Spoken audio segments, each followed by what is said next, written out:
Good evening. Thanks for tuning in. You're listening to Gnostic Studies. Tonight, we're going to do part three of our lecture series of the mystery religions of the ancients. If at any time during the lecture you have any questions or comments, feel free to put them in the chat area. So, brief summary of some symbols in the mysteries of Mithra. Before we go any further, let's do a brief summary of the cult to Mithra or Mithras. There was a series of tests that a candidate had to pass through, some of which are explained here. There are 12 tests, according to the known passage of the commentator Elias of Crete upon the third prayer of St. Gregory of Nazianzus, and according to the testimony of two other commentators of this prayer, Nonus and Nicetas. These tests take 80 days. According to these testimonies, one is first exerted to cross a great stretch of water by swimming. Then one is precipitated into fire, and from which one is only pulled out with pain. One had to pass a certain amount of time in the desert, suffering hunger and thirst, enduring finally the harshness of cold, the tiring experiences of running, and the lashings of the whip.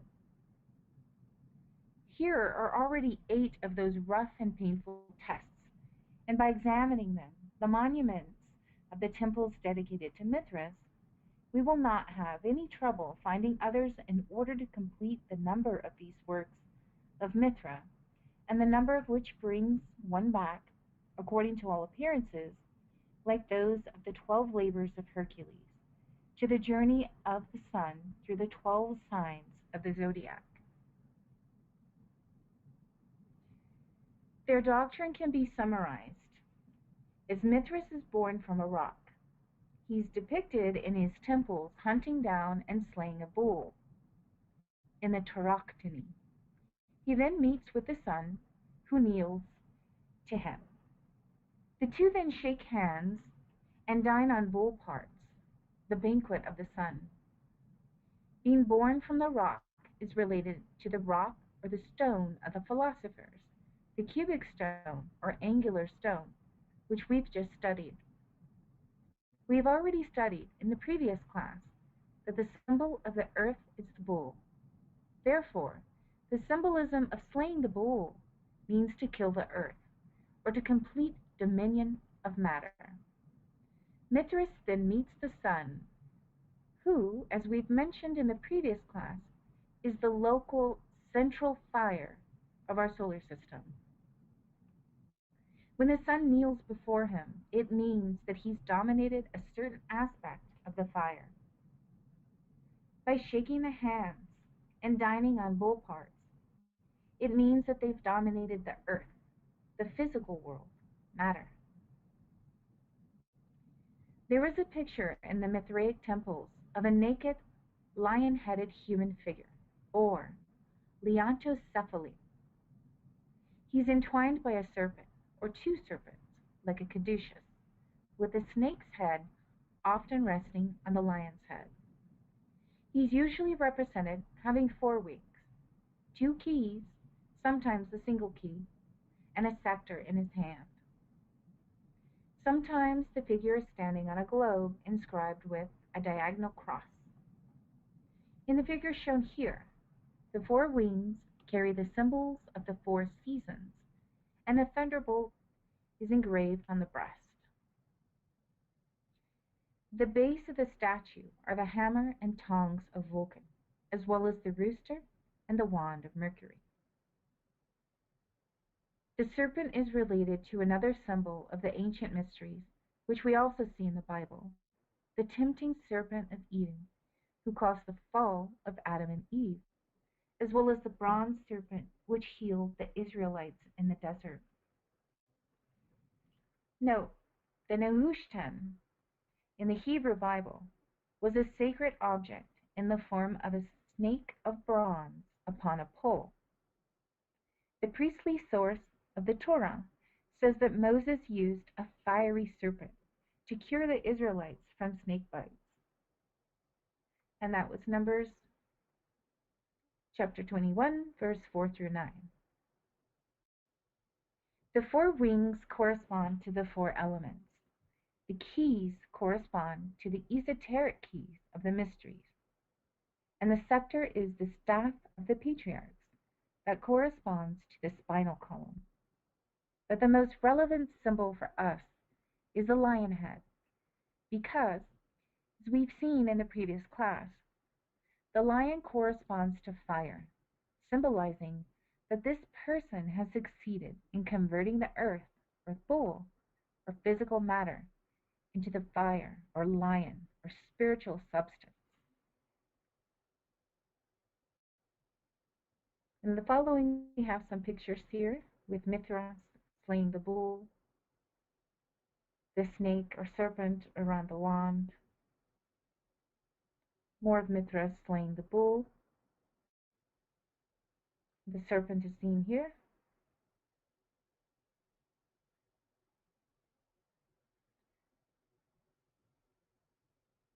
And you can see the scorpion there.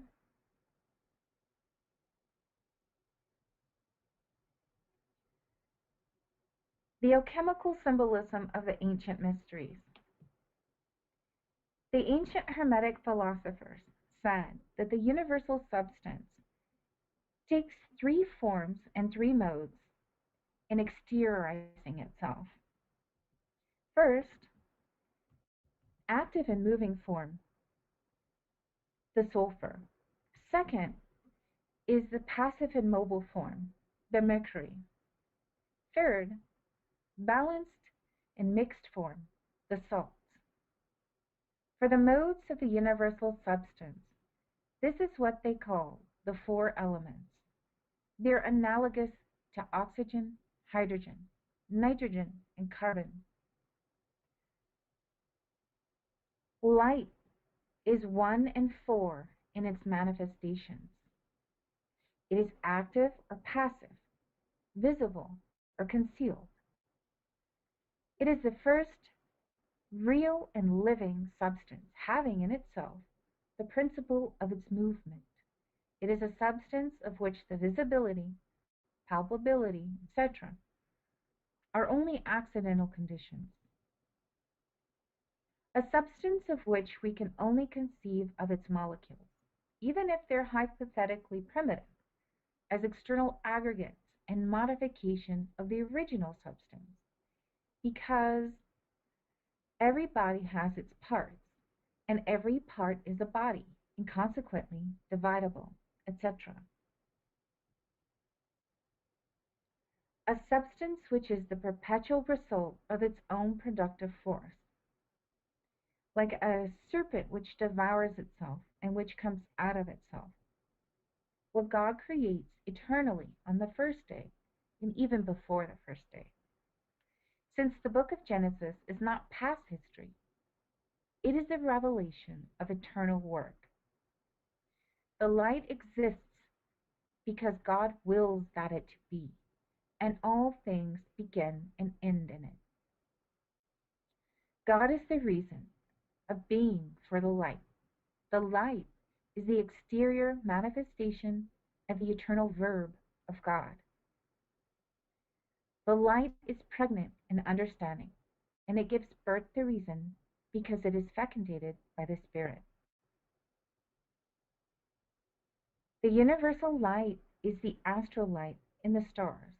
It is a vital light, or magnetic light, in the beings which produce the stars. It links all the beings together because everything comes from it and comes through it. It is in each one a particular mode or type of universal vital force. And if we remember from the first lesson, we spoke about the verb in the creation here. The ancient Hermetic philosophers had as their principle only the one substance, which is diversified through movement and receives diverse appearances according to the exact angle of its polar attractions. Each molecule of the substance was magnetized and polarized like the worlds. They believed in perpetual movement, which is the supreme arcanum of physics, and thought reasonably that through the artificial direction of natural forces one can, in a certain circle and according to a certain measure, speed up or slow down movement. However, this secret is simply that of creation. The great work is then not the chemical art of creating gold, it is the art of directing the natural fire, as the gardener directs the water in order to fructify the plants. With the help of this direction, one does not create minerals or earthly metals, one kills them. Just like as we give nourishment to the plants and the plants take the minerals from the earth, it utilizes the metals and transforms into a different substance. The ancient mysteries used the symbols and the images of the mysteries in nature in establishing the doctrines of the teachings. And one thing that was emphasized throughout was the idea that there was a work that needed to be accomplished. If you have any questions or comments, feel free to put them in the chat area. The purpose of initiation. Mystery schools taught transcendental principles because of their eternal value, and not as certain phrases or concepts to be memorized and then easily neglected or forgotten. In the ancient mysteries, life presented itself to the candidate as a problem to be solved. The solution to this problem constituted all genuine initiation, and at every step or degree, the problem expanded. As the vision of the candidate enlarged in relation to the problems and meaning of life, the candidate's powers of apprehension and assimilation also increased proportionately. The lower degrees of initiation concern the ordinary affairs of life.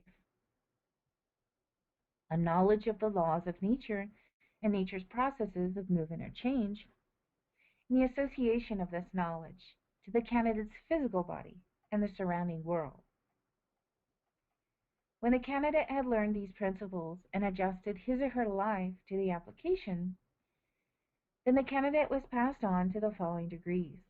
Here, the candidate learned the nature of the soul and the process of its development, and was shown the exercises for the unfolding of the superior faculties of the soul. If the candidate was found capable of grasping these principles and kept the vow or oath in the previous degrees, then the candidate discovered the progressive development within him or herself of senses and faculties pertaining to the superior dimensions of the universe. But the candidate's progress would be instantly arrested, and the teachers would refuse all further instruction if he or she was found negligent of the ordinary duties of life, the duty to their family, to their neighbors, or to their country. One must be in balance and not neglect the physical world just because one is studying the superior worlds. Initiation is your life itself. It is profoundly internal and profoundly individual. Those who resolve to lay the heavy cross of initiation upon their shoulders will find themselves persecuted and even hated by those spiritualist brethren who live talking daily about initiation. In this day and age, the Masonic Lodge grants its degrees based on money and social status. Many people sell initiations. Many people are bestowed with initiations. All of this is exploitation and black magic. Authentic degrees and authentic white initiations are received in the consciousness. These initiatic ceremonies are performed within the superior worlds. They are intimate experiences of the consciousness. They must not be revealed nor spoken about. No one can grant initiations to anyone. Initiation is attained through life itself. In this day and age, everybody wants to be a master. We say that there is only one master, the internal Christ of every human being who comes to the world. Only He is the Master.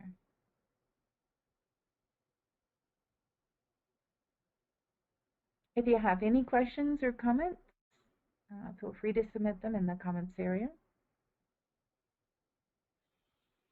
The higher degrees and their requirements. In the mysteries, one becomes an unselfish servant of humanity as a whole, and no longer has the right to play favorites, favoring friends or family over strangers. And in the higher degrees, one might be restricted from using the soul's powers even to preserve one's own life. Both the master and the powers belong to humanity. Remember how the people called upon Jesus to save himself and come down from the cross, if he were in fact the Christ. This doctrine of supreme selflessness has not been very well understood by the Christian world. While it is a divine attribute to be a Christ, it is something that is latent in all of humanity and must be developed. This development is something very hard to accomplish in an ordinary lifespan. The incarnation of the Christ within oneself is the result of persistent effort guided by an inner drive to stop at nothing. This is why the candidate has to be prepared. The Messiah, or cosmic Christ, is idealized and worshipped in all religions, but under different names and appearances corresponding to the culture and the time period. If we do a comparative study of religions, we'll find in all of them the worship of the Christ. The only thing that varies are the names given to the Christ. Jesus has the same attributes as Zeus, Apollo, Krishna, Quetzalcoatl, Lao Tzu, Fuxi, Buddha, etc. The Christ is the allegorical messenger who comes to save his people from doom or destruction, from a ruthless tyrant or enemy, or from a monster. But he must sacrifice himself in order to accomplish this. It is only in the esoteric side of religion, in the mystery schools, where we learn the process of development necessary for the incarnation of the Christ. And this is what all the symbols of all the religions are ultimately trying to teach us.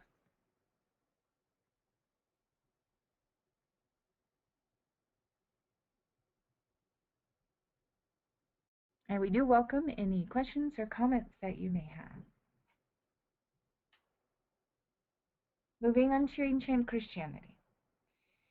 It should be kept in mind that in the ancient mysteries and in all of the great religions, there was always an exoteric or public portion given out to the world, to the uninitiated, and an esoteric or private portion reserved for the initiate. The private, secret, or esoteric knowledge was revealed by degrees, according to the candidate's demonstrated ability to receive, conceal, and rightly use the knowledge imparted. Few professed Christians are aware that such was also the case with Christianity during the first 2 or 3 centuries of the Christian era. St. Augustine, in the years 354 to 430, an important figure in the development of Western Christianity, said that what we now call Christianity already existed centuries before the birth of Christ. For what is now called the Christian religion existed even among the ancients and was not lacking from the beginning of the human race until Christ came in the flesh. From that time, true religion, which had already existed, began to be called Christian. For this reason I said, in our times, this is the Christian religion, not because it did not exist in former times, but because it had received this name in later times. In John 1:14 it is said, "And the Word, Logos, was made flesh and dwelt among us." In the early days of Christianity, There was an initiation like those of the pagans. Persons were admitted on special conditions only. To arrive at a complete knowledge of the Christian doctrine, they had to pass 3 degrees of instruction. The initiates were consequently divided into 3 classes. The first were the auditors, the second were the catechumens, the third were the faithful. In the grand mysteries of that religion, the incarnation, nativity, passion, and resurrection of Christ, none were initiated but the faithful. These doctrines and the celebration of the holy sacraments, particularly the Eucharist, the bread and the wine, were kept in profound secrecy.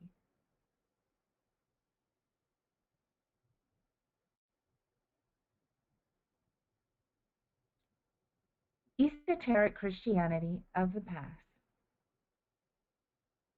The Basilidians, a sect of Christians that arose soon after the time of the Apostles, practiced the mysteries with the old Egyptian legends.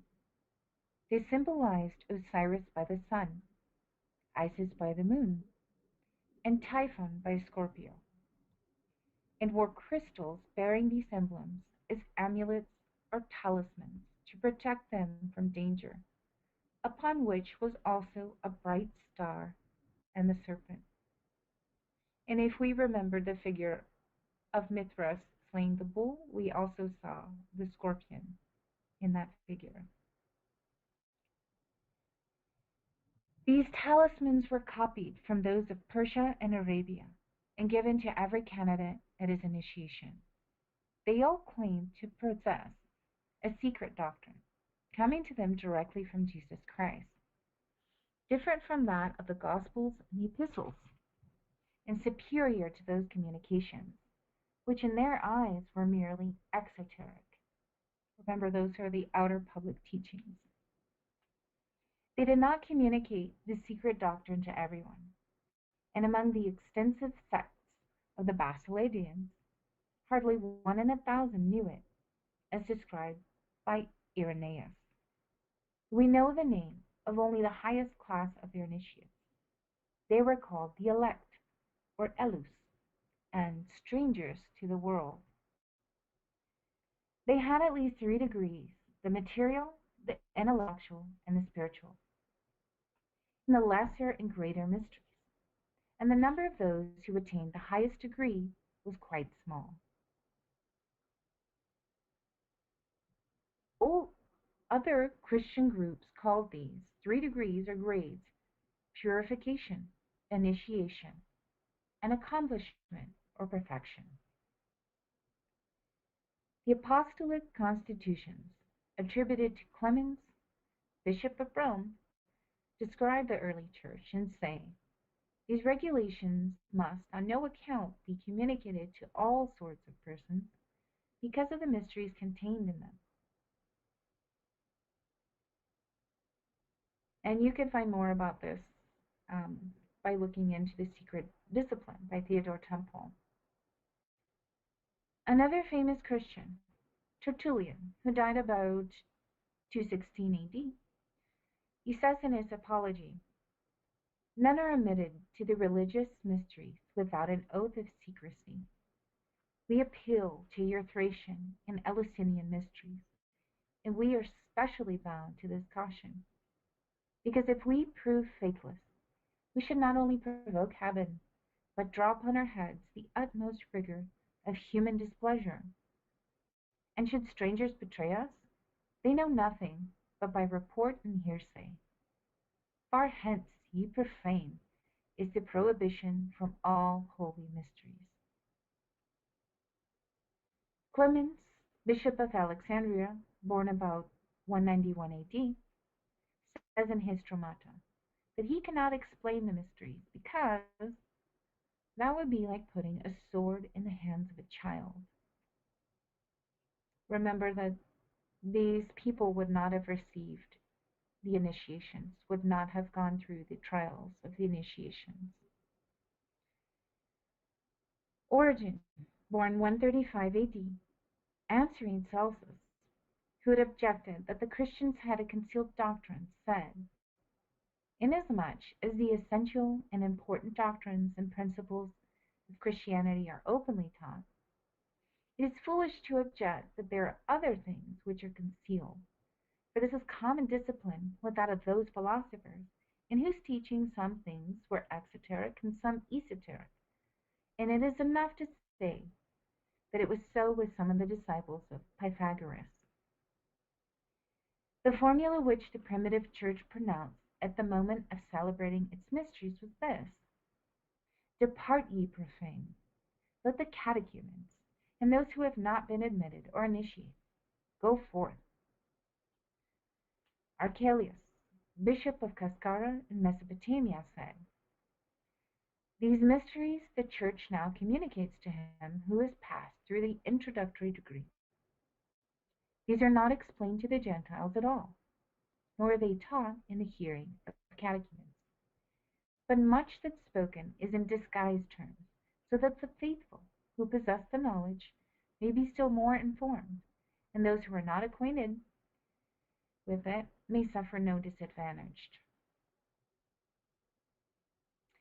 Cyril, bishop of Jerusalem, born in the year 215, says in his catechesis, "The Lord spake in parables to his hearers in general, but to his disciples he explained in private the parables and the allegories which he spoke in public. Just so the Church discovers its mysteries to those who have advanced beyond the class of catechumens. We employ obscure terms with others." Saint Basil, the great bishop of Caesarea, born in the year 326 and dying in the year 376, says, "We receive the dogmas transmitted to us by writing, and those which have descended to us from the apostles, beneath the mystery of oral traditions. For several things have been handed to us without writing, lest the vulgar, too familiar with our dogmas, should lose a due respect for them. This is what the uninitiated are not permitted to contemplate. And how should it ever be proper to write and circulate among the people an account of them?" Saint Gregory Nazianzen, bishop of Constantinople, of the year 379 A.D., says, "You have heard as much of the mystery as we are allowed to speak openly in the ears of all. The rest will be communicated to you in private, and that you must retain within yourself. Our mysteries are not to be made known to strangers." Saint Ambrose, Archbishop of Milan, who was born in 340, says in his work De Mysteriis, "All the mysteries should be kept concealed, guarded by faithful silence.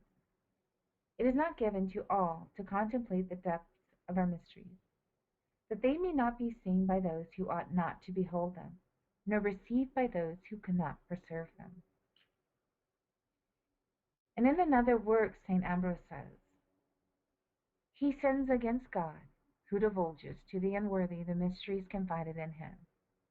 The danger is not merely in violating truth, but in telling truth, if he allow himself to give hints of them to those from whom they ought to be concealed.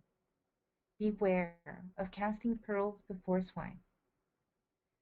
Every mystery ought to be kept secret, and as it were, to be covered over by silence, lest it should rashly be divulged to the ears of the profane. Take heed that you do not incautiously reveal the mysteries." St. Augustine, Bishop of Hippo, says in one of his discourses, "Having dismissed the catechumens, we've retained you only to be our hearers, because, besides those things which belong to all Christians in common, we're now to discourse to you of sublime mysteries, which none are qualified to hear but those who, by the Master's favor, are made partakers of them. To have taught them openly would have been to betray them." And he refers to the Ark of the Covenant and says that it signified a mystery or secret of God, shadowed over by the cherubim of glory, and honored by being veiled. The purpose of these quotes from important Christians, many of them bishops or saints from the first 500 years of the Christian era, is to show the mysteries were an integral part of ancient Christianity, and that every religion has its esoteric and exoteric part. This is why the Bible quotes a parable of Jesus, saying, "And when much people were gathered together, and were come to him out of every city, he spake by a parable. A sower went out to sow his seed, and as he sowed, some fell by the wayside, and it was trodden down, and the fowls of the air devoured it. And some fell upon a rock, and as soon as it was sprung up, it withered away, because it lacked moisture. And some fell among the thorns, and the thorns sprang up with it, and choked it. And other fell on good ground, and sprang up, and bare fruit 100-fold. And when he had said these things, he cried, He that hath ears to hear, let him hear. And his disciples asked him, saying, What might this parable be?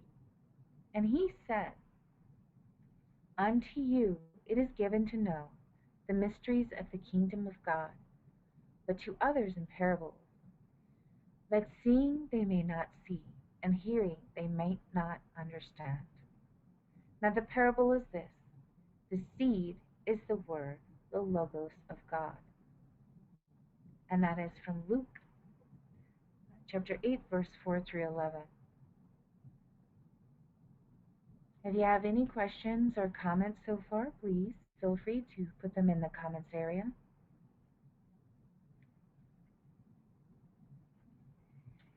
The Christic doctrine of esoteric Christianity. The holy Christic doctrine was preserved in secret within the mysteries of Egypt, Troy, Rome, Carthage, Eleusis, etc. The greatest thing that Christ did was to make the ancient doctrine public on the roads of Jerusalem. It is beyond controversy that with the early Christians, there was an exoteric and esoteric doctrine, that all the esoteric doctrines were communicated orally in the mysteries of initiation, and that these mysteries conformed to those of the so-called pagan world. Something further may be shown as to the origin of Christian mysteries. In the year 525 BC, Cambyses, called the Mad, led an army into Egypt, overran the country, destroyed its cities, palaces, and temples, scattered its priests and initiates, and reduced the country to a Persian province. Many of its priests took refuge in Greece, and conveyed there the Egyptian mysteries, which Pythagoras had journeyed to Egypt to obtain half a century earlier. In the time of Plato, a century later, these mysteries were flourishing, and from them Plato learned his sublime philosophy. At the beginning of our era, the mysteries had declined. There remained, however, the Gnostics, the Essenes, and the Therapeutae of Alexandria, and the Christian mysteries were undoubtedly present in these sects. Jesus of Nazareth and the Council of Nicaea. As we mentioned in the first class, there's only one great religion, and that is the truth. The truth wants to know itself in each human being. Jesus of Nazareth is a living embodiment of the truth. Jesus incarnated the truth. Jesus was not the first one who incarnated the truth, nor shall he be the last. The Hierophant, Jesus, has the same attributes of Zeus, Jupiter, Apollo, Krishna, Quetzalcoatl, and like them, he had his immaculate conception in the womb of a virgin.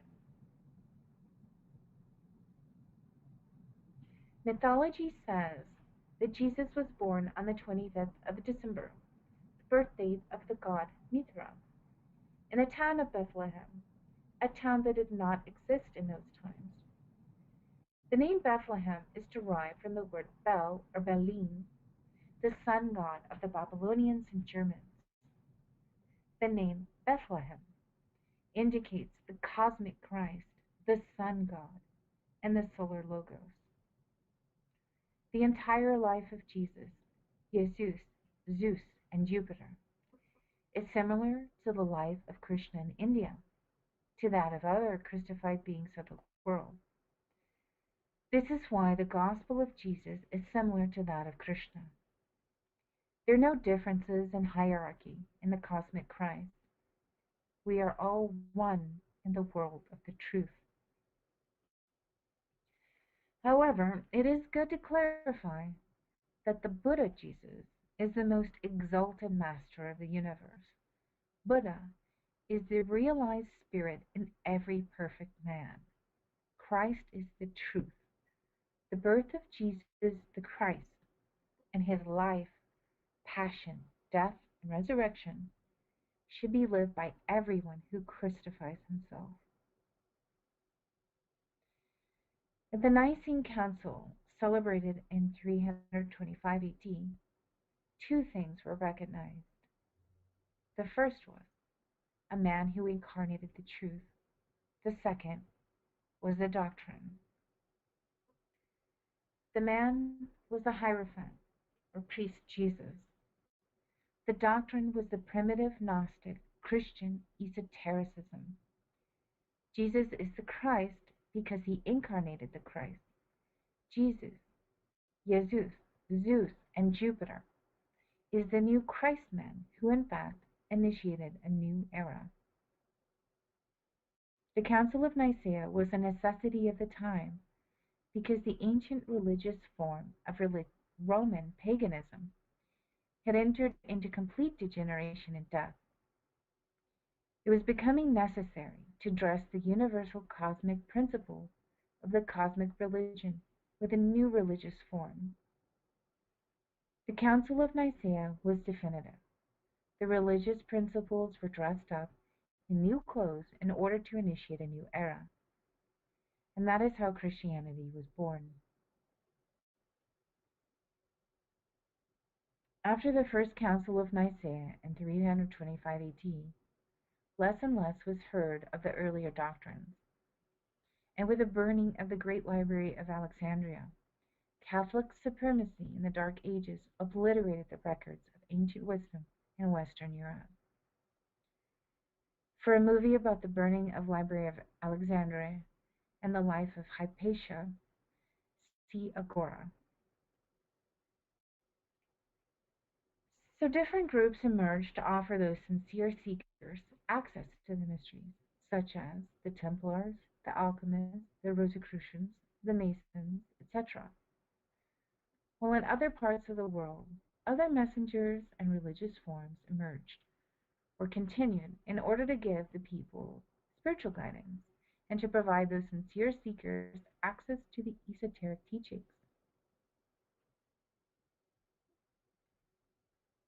Any questions or comments? Feel free to put them in the comments area. The cult to fire. The religious form of paganism degenerated and died, but its principles continued in Christianity. During the latter times of paganism, people laughed at the priests. That is the end of every religious form. When the multitudes do not respect a religious form, it disappears. The god Christus, Christ, comes from very ancient cults to the god of fire. The interlaced P and the X represent P for pyre and the X for the cross. This is the hieroglyph to produce the fire. That cult reappeared with the famous Council of Nicaea. It is necessary to produce the fire, to work with the sacred fire, in order to achieve Christification. Remember the X or chain of gold from the doctrine of Hermes in the previous class? But this cult of fire is not a superficial worship of fire, but has a deeper meaning, which must be understood in the light of the teachings of the ancient mysteries. The sacred fire, chain of gold, is explained by Gnostic Rosicrucianism. Now let's look again at the Hermetic chain of gold that was mentioned in connection with the Egyptian mysteries in the previous class, and how this solar transformation, the light fire, is explained by Arnold Krummheller in the Christian mysteries. The soul of all matter is light. In the beginning, life brought about the genesis of matter. Life was created from itself. Life is the light that blooms from the same vital fire that separates it into its particles. But as these particles were already light in their formation, and life at the same time, and had their origin in the first cause, it is a consequence then that the light in itself is God. What is our life in itself? This has not yet been defined. One could say that a personal life is a constituent part of the universal life, and that this manifests itself through light and heat. Although at first it is the light that flows from a spiritual sun. From that light, or spiritual sun, everything, the entire creation, is made.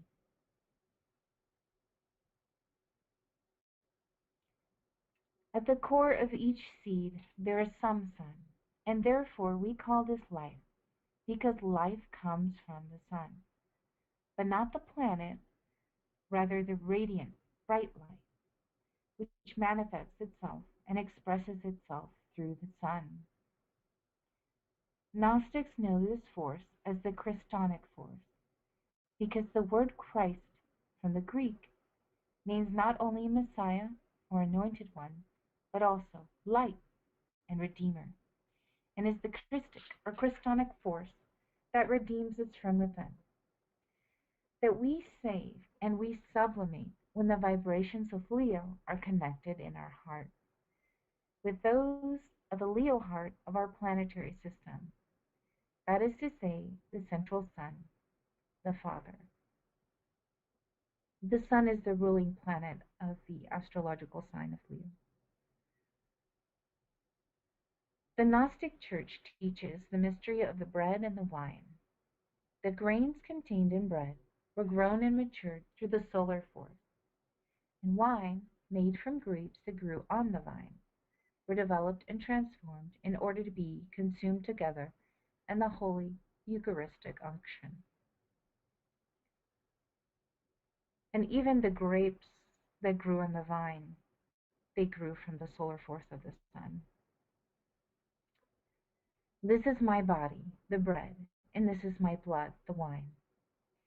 It is said in the sacred rites of all religions, and they're taken together.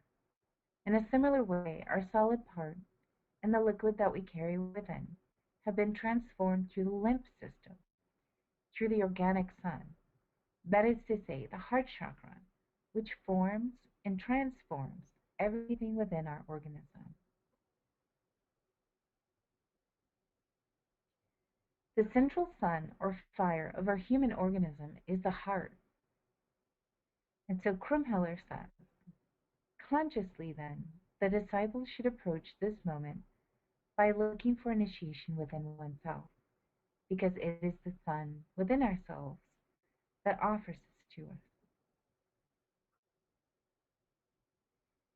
In conclusion, the philosophy of the ancient mysteries that we can see in different forms throughout the world was one of overcoming or dominating nature, including so-called human nature, which is symbolized as the control of the fire by the ancients.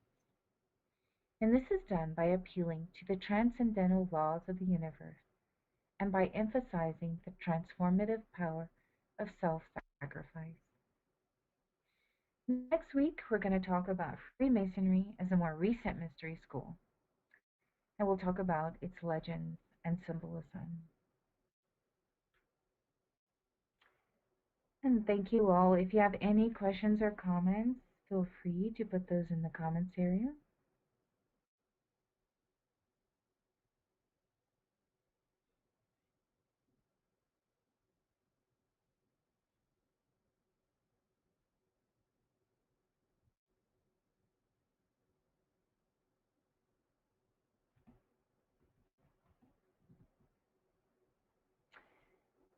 Now, tomorrow night we have a meditation at the same time.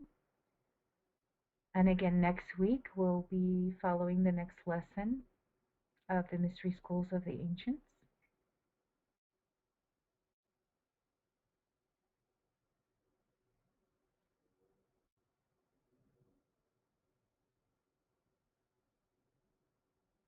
Again, I thank you all for tuning in.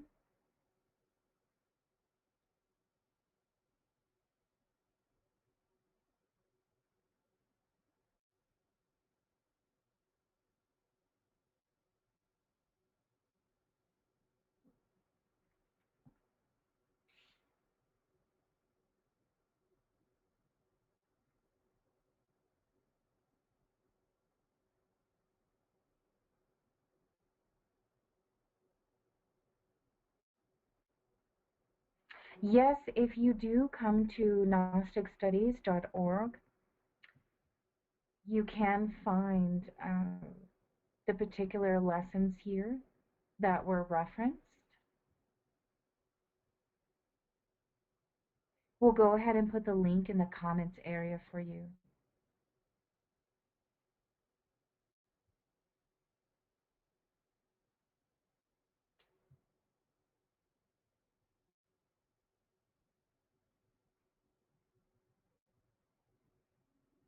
Again, thank you all for joining. We look forward to seeing you next week for part 4. You're very welcome.